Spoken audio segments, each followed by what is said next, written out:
ಎಲ್ಲರಿಗೂ ನಮಸ್ಕಾರ. ನೈನಾಸ್ ರೆಸಿಪೀಸ್ ಬಾಕ್ಸಿಗೆ ಸ್ವಾಗತ. ಇವತ್ತಿನ ರೆಸಿಪಿ ಮ್ಯಾಂಗೋ ಐಸ್ ಕ್ರೀಮ್ ಹೇಗೆ ಮಾಡೋದಂತ ತೋರಿಸ್ತಾ ಇದ್ದೀನಿ. ತುಂಬಾ ಟೇಸ್ಟಿಯಾಗಿರುತ್ತೆ, ತುಂಬಾ ರುಚಿಯಾಗಿ ಸಹ ಇರುತ್ತೆ. ನೀವು ಮನೆಯಲ್ಲೇ ಈ ಥರ ಹೆಲ್ದಿಯಾಗಿ ಮಕ್ಕಳಿಗೆ ಐಸ್ ಕ್ರೀಮ್ ಮಾಡಿದರೆ ತುಂಬ ಇಷ್ಟಪಟ್ಟು ತಿಂತಾರೆ. ಅಷ್ಟೇ ಟೇಸ್ಟಿಯಾಗಿ ಸಹ ಇರುತ್ತೆ. ಇದಕ್ಕೆ ಶುಗರ್ ಉಪಯೋಗಿಸದೇ, ಕ್ರೀಮ್ ಉಪಯೋಗಿಸದೇ ಹೇಗೆ ಮಾಡೋದು ಅಂತ ತೋರಿಸ್ತಾ ಇದ್ದೀನಿ. ನಾನು ಸ್ಟಾರ್ಟ್ ಮಾಡೋಕ್ಕಿಂತ ಮುಂಚೆ ನನ್ನ ರೆಸಿಪಿ ನಿಮಗೆ ಇಷ್ಟ ಆದರೆ ಪ್ಲೀಸ್ ಲೈಕ್ ಮಾಡಿ, ಶೇರ್ ಮಾಡಿ, ಹಾಗೆ ಸಬ್ಸ್ಕ್ರೈಬ್ ಮಾಡಿ. ಸಬ್ಸ್ಕ್ರೈಬ್ ಮಾಡೋದ್ರಿಂದ ನಾ ಹಾಕೋ ಹೊಸ ರೆಸಿಪಿನ ನೀವು ನೋಡ್ಬೋದು. ಬನ್ನಿ ಸ್ಟಾರ್ಟ್ ಮಾಡೋಣ. ಅರ್ಧ ಲೀಟ್ರ್ ಹಾಲು ತೊಗೊಂಡಿದ್ದೀನಿ. ಅಕ್ಷಯಕಲ್ಪ ಆರ್ಗಾನಿಕ್ ಮಿಲ್ಕಿದು ಕೌ ಮಿಲ್ಕ್ ತೊಗೊಂಡಿದ್ದೀನಿ. ಹಾಲಿನ ಪುಡಿ ಅರ್ಧ bowl, condense milk 1 bowl, 1 table spoon cornflour, ಒಂದು ಹಾಫ್ ಲೀಟ್ರ್ ಹಾಲಿಗೆ ಕಂಡೆನ್ಸ್ ಮಿಲ್ಕ್ ಸೇರಿಸ್ತಾ ಇದ್ದೀನಿ.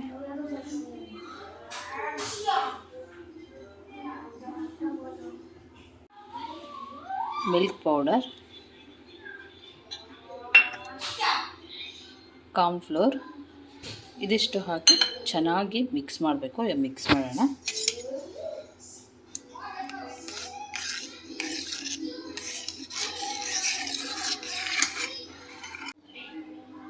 ಇವಾಗ ಎಲ್ಲ ಮಿಕ್ಸ್ ಮಾಡಿ ಸ್ಟವ್ ಆನ್ ಮಾಡಿ ಚೆನ್ನಾಗಿ ಮಿಕ್ಸ್ ಆಗೋ ಥರ ಚೆನ್ನಾಗಿ ಕುದಿಬೇಕು. ನಿಮಗೆ ತಿಕ್ನೆಸ್ ಬೇಕು ಅಲ್ಲಿವರೆಗೂ ಇದನ್ನು ಚೆನ್ನಾಗಿ ಕುದಿಸ್ಬೇಕು. ನೋಡಿ, ಇವಾಗ ಇದು ಕುದೀತಾ ಇದೆ. ಕಾಯಾಡ್ತಾ ಇರಬೇಕು. ಕೆನೆ ಕಟ್ಟಿದ್ರೂ ಚೆನ್ನಾಗಾಗುತ್ತೆ ಇದು.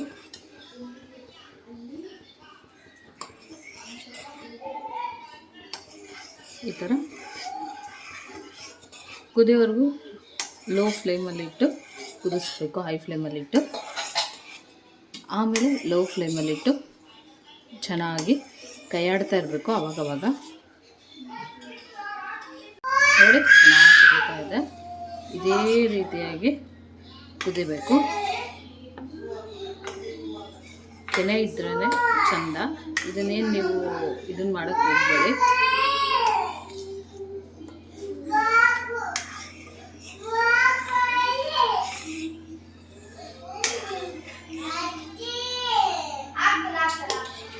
ಇನ್ನೊಂದು ಸ್ವಲ್ಪ ತಿಕ್ಕಾಗಬೇಕು.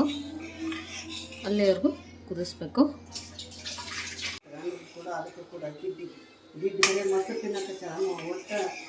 ನೋಡಿ,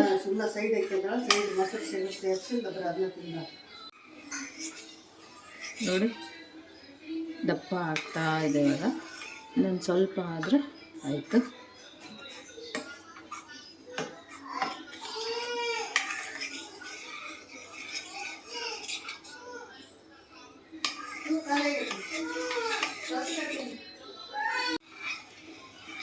ನೋಡಿ, ಇದು ಇವಾಗ ದಪ್ಪ ಆಗಿದೆ. ಇಷ್ಟ ಆದರೆ ಸಾಕು. ಇದನ್ನು ಇವಾಗ ಆಫ್ ಮಾಡಿ ತಣ್ಣಗೆ ಹಾಕ್ಬಿಡೋಣ. ಇದು ಆಫ್ ಮಾಡಿದ್ದೀನಿ. ಇವಾಗ ತಣ್ಣಗೆ ಹಾಕಿ ಒಂದು ಮಿಕ್ಸಿ ಜಾರ್ ತೊಗೊಂಡಿದ್ದೀನಿ. ಅದಕ್ಕೆ ನೆನೆಸಿಟ್ಟಿರುವಂತಹ ಗೋಡಂಬಿ, ಹಾಗೆ ಮಾವಿನ ಹಣ್ಣು, ಫ್ರೆಶ್ ಆಗಿರುವಂತಹ ಒಂದು ಮಾವಿನ ಹಣ್ಣು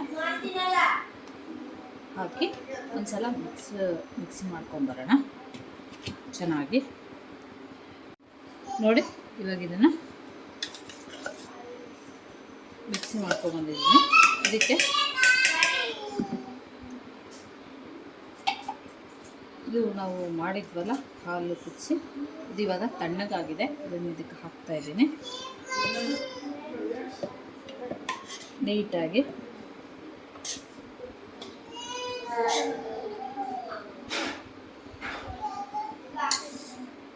ಇವಾಗ ಇದಕ್ಕೆ ಹಾಕಿದ್ದೀನಿ. ಇದಕ್ಕೆ ಕೆನೆ ಹಾಕ್ತಾಯಿದ್ದೀನಿ.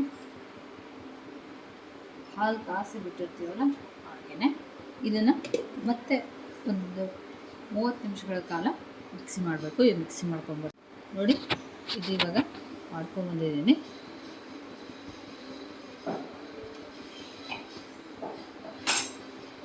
ಇಷ್ಟು ಕ್ರೀಮಿ ಟೆಕ್ಸ್ಚರ್ ಆಗಿದೆ ಅಂದ್ಬಿಟ್ಟು ಇದನ್ನು ಬೌಲು ಅಥವಾ ಕುಲ್ಫಿ ಮೌಲ್ಡು ಯಾವುದ್ರಾಗಾದರೂ ನೀವು ಹಾಕೋಬೋದು.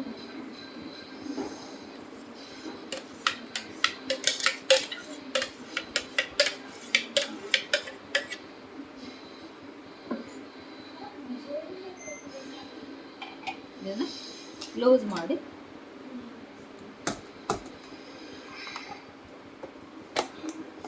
ಒಂದು 6ರಿಂದ 8 ಗಂಟೆಗಳ ಕಾಲ ಮತ್ತೆ ಫ್ರಿಜ್ಜಲ್ಲಿ ಇಡಬೇಕು. ಒಂದು 3 ಗಂಟೆ ಆದಮೇಲೆ ಗಟ್ಟಿಯಾಗಿರುತ್ತೆ ಸ್ವಲ್ಪ. ಅದನ್ನ ಮತ್ತೆ ತೆಗೆದು ನೀವು ಮಿಕ್ಸಿ ಮಾಡಿ ಮತ್ತೆ ಹಾಕಿದರೆ ಕ್ರೀಮಿ ಟೆಕ್ಸ್ಚರ್ ಬರುತ್ತೆ ನಮಗೆ, ಸೇಮ್ ಐಸ್ ಕ್ರೀಮ್ ಥರನೇ. ಇವಾಗ ಇದನ್ನು ಫ್ರಿಜ್ಜಲ್ಲಿ ಇಡೋಣ.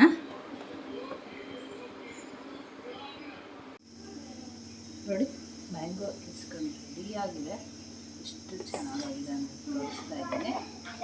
ಓಪನ್ ಮಾಡಿ, ಸಖತ್ತಾಗಿ ಆಗಿದೆ. ಎಷ್ಟು ಚೆನ್ನಾಗಿದೆ ನೋಡಿ, ಸೂಪರಾಗಿದೆ. ಇದಕ್ಕೆ ಗಾರ್ನಿಷ್ಗೆ ಬಾದಾಮಿ,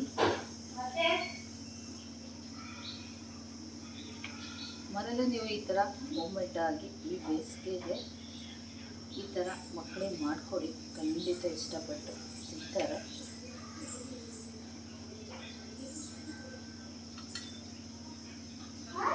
ಇದು ಆಪ್ಷನಲ್ಲು, ಗೋಡಂಬಿ ಮತ್ತು ಬಾದಾಮಿ.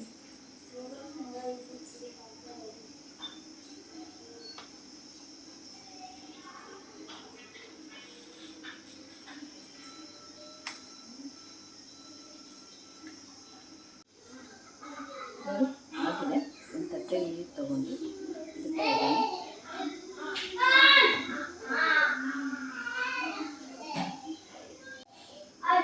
ನೋಡಿ, ಒಂದು ತಟ್ಟೆಯಲ್ಲಿ ನೀರು ತಗೊಂಡಿದ್ದೀನಿ. ಅದಕ್ಕೆ ಐಸ್ ಕ್ರೀಮ್ ಹಾಕಿ ಎಲ್ಲ ಇಟ್ಟಿದ್ದೀನಿ. ಸ್ವಲ್ಪ ಕೂಡ್ ಕಡಿಮೆ ಇರ್ತಕ್ಕಂಥ ಆರಾಮಾಗಿ ಇದನ್ನು ಮಾಡ್ಬೋದು. ಇವಾಗ ತೆಗಿಯೋಣ.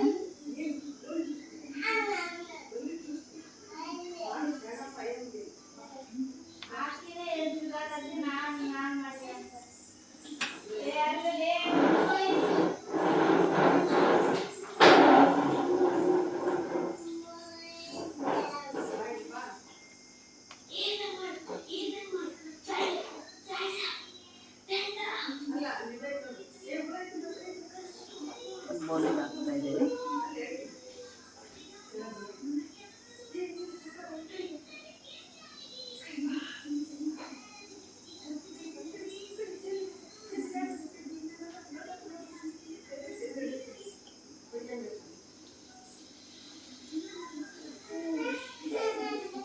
ನೋಡಿ ಎಷ್ಟು ಚೆನ್ನಾಗಿ ಬರ್ತಾ ಇದೆ ಅಂದ್ಬಿಟ್ಟು, ಸೂಪರಾಗಿ ಬಂದಿದೆ ಐಸ್ ಕ್ರೀಮ್ ಮಾತ್ರ. ಈ ಥರ ಸೇಮ್ ಅಂಗಡಿಯಲ್ಲಿ ಹೇಗೆ ಸಿಗುತ್ತಲ್ಲ ಹಾಗೆ ಇರುತ್ತೆ ಈ ಐಸ್ ಕ್ರೀಮು. ಎಷ್ಟು ಕ್ರೀಮಿಯಾಗಿ ಬಂದಿದೆ ನೋಡಿ. ನಿಮಗೆ ಇನ್ನೂ ಕ್ರೀಮಿಯಾಗಿ ಬರಬೇಕು ಅಂತಂದರೆ ನೀವು ಅರ್ಧ ಒಂದು 3 ಅವರ್ ಇಟ್ಬಿಟ್ಟು ಫ್ರಿಜ್ಜಲ್ಲಿ ಮತ್ತೆ ಇನ್ನೊಂದು ಸಲ ಮಿಕ್ಸಿ ಹೊಡಿಬೇಕು. ಮಿಕ್ಸಿ ಮಾಡಿ ಮತ್ತೆ ಒಂದು 30 ಸೆಕೆಂಡ್ಸ್ ಮಿಕ್ಸಿ ಮಾಡಿಬಿಟ್ಟು ಮತ್ತೆ ಇಟ್ಟರೆ ಇನ್ನೂ ಕ್ರೀಮಿಯಾಗಿ ಬರುತ್ತೆ.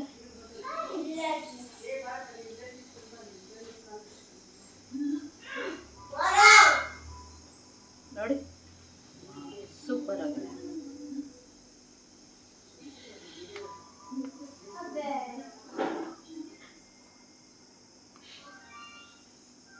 ನೋಡಿ ಎಷ್ಟು ಚೆನ್ನಾಗಿ ಬಂದಿದೆ ಅಂದ್ಬಿಟ್ಟು.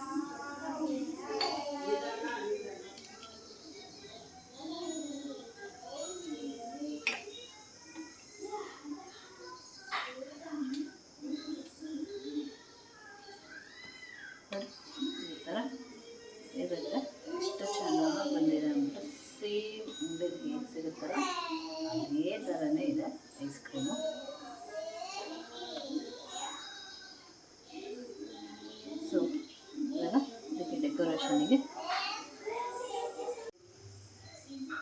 ನೋಡಿ ಮ್ಯಾಂಗೋ ಐಸ್ ಕ್ರೀಮ್ ರೆಡಿಯಾಗಿದೆ. ಎಷ್ಟು ಚೆನ್ನಾಗಿ ಕಾಣಿಸ್ತಾ ಇದೆ ಅಂದ್ಬಿಟ್ಟು.